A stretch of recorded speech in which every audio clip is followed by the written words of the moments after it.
Okay, hi folks.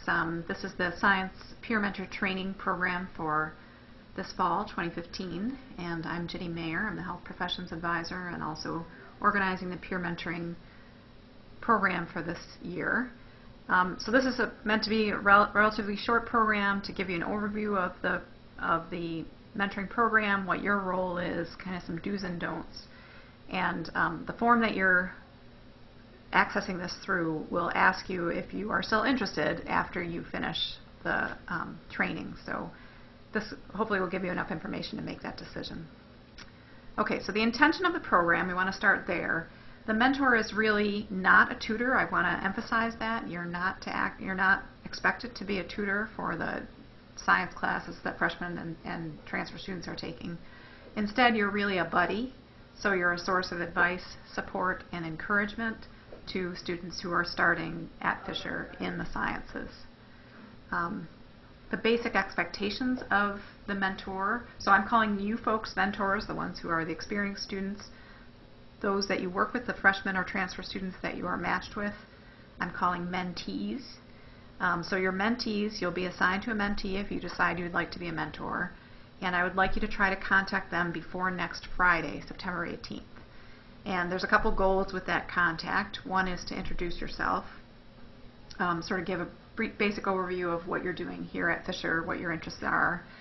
And the second goal is to try to create this connection that is more of a face-to-face connection, so that students will, these new students will have students on campus in the sciences that they recognize.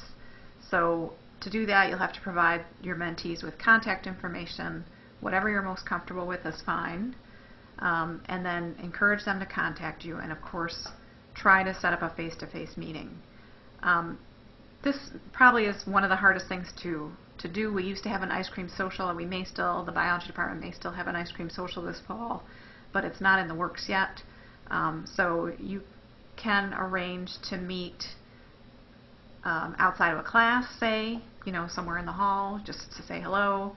You could arrange to meet for coffee so that it's a longer meeting, or you could arrange to meet in a group. So some of your friends who are mentors, you could all contact your mentees together and sort of set up a, we'll be here in the new science building at this time, stop by and say hi. And that way, if only a few come by, that could still work, because then actually these new students know a number of faces. So that might be the most comfortable way for everybody, is to have more of a group meeting, but it's really up to you. The other expectations of the position are really to continue to act as this contact. So you may find that a certain number of students will not respond to your initial email, may not try to contact you in these first few weeks. There's so much going on with these students that they may seem overwhelmed and don't really feel like they need your help, or aren't necessarily looking for help from other students at this point. So I try to encourage you, or I do encourage you, to contact your mentees a couple of other times during the semester. So right now at the beginning of the semester, then again during times where can be high stress experienced by these new students. So this is around the time of the first exam, around registration, near the end of the semester. And I will send you reminder emails and even some suggested things that you can say at this point, places that you can point them at those points in the semester. So that not only keeps up the contact with students that you did meet at the beginning of the semester, if you did make a connection with your mentee at the beginning of the semester, it also provides another opportunity for people who didn't make that initial connection to reach out again. So that after this semester, that one face-to-face meeting and a few email contacts, and then whatever you decide between the two of you, or between the mentors and the mentees, in terms of contact during the semester, that is really up to you to define. But this is kind of the minimum. Try to see each other face-to-face and then send a few emails. That's really my expectation. If you want to maintain contact throughout the rest of the year, that's great. So I think that's something that you can attempt to do, but I don't necessarily consider it sort of a requirement of signing up to be a mentor. There's some pieces of generic advice that I can give you based on my experience with the mentoring program in the past, things that have sort of worked as topics. One is to, especially with this first contact, one is to encourage these mentees to attend some departmental functions. We're going to have the opening of the new building, I think, in 2 weeks, so you should see announcements about that, sort of a grand opening celebration. There's going to be bio club or chem club meetings, other events.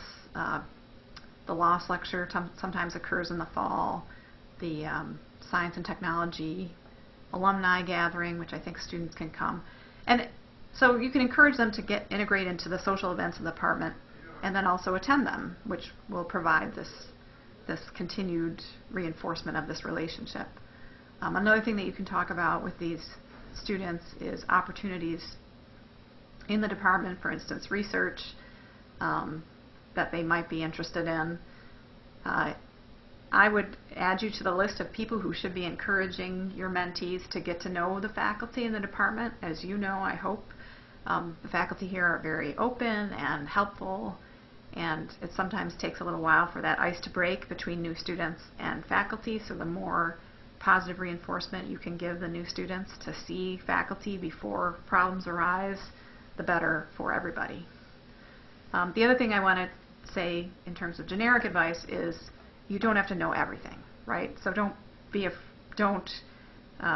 feel like you have to be an expert on all the bureaucratic stuff that happens at Fisher, or even say the requirements for getting a Spanish in the health professions minor. Like, that's not your job. So don't be afraid to say to a student, oh, that's an interesting question, I don't know, but here's who you might ask. So you do know that, like who you might send them to. If they have a question about health professions, send them to me. If they have questions about their course progression, they should be talking to their freshman advisor.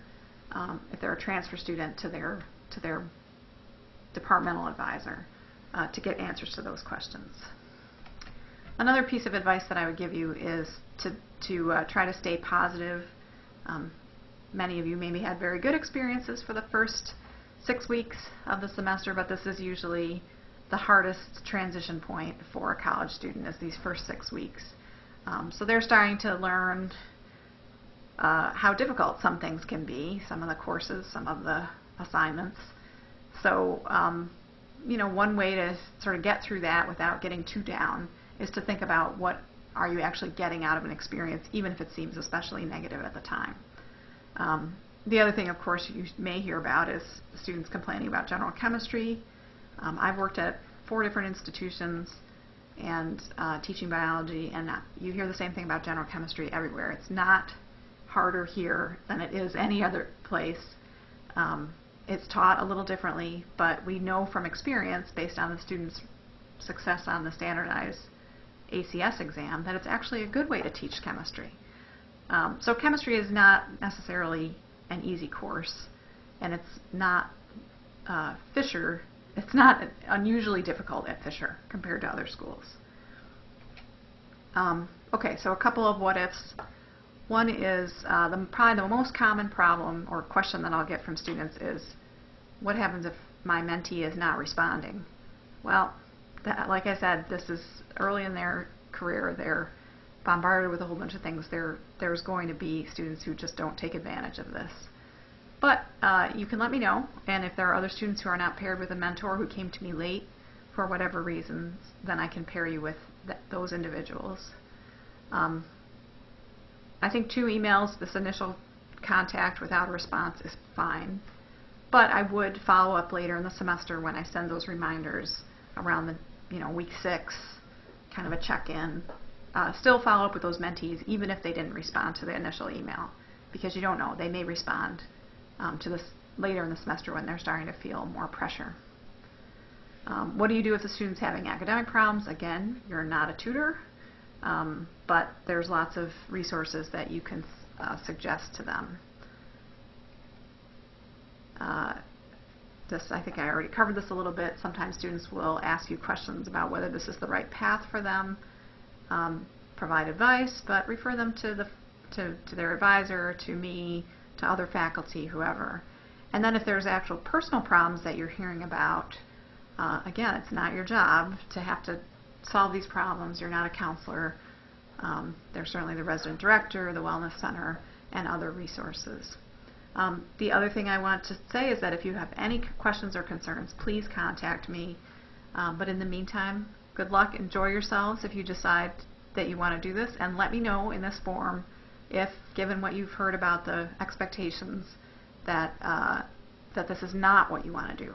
If you don't tell me that, I will assign you a mentee, and you'll get that email with that connection as soon as I see that you've taken this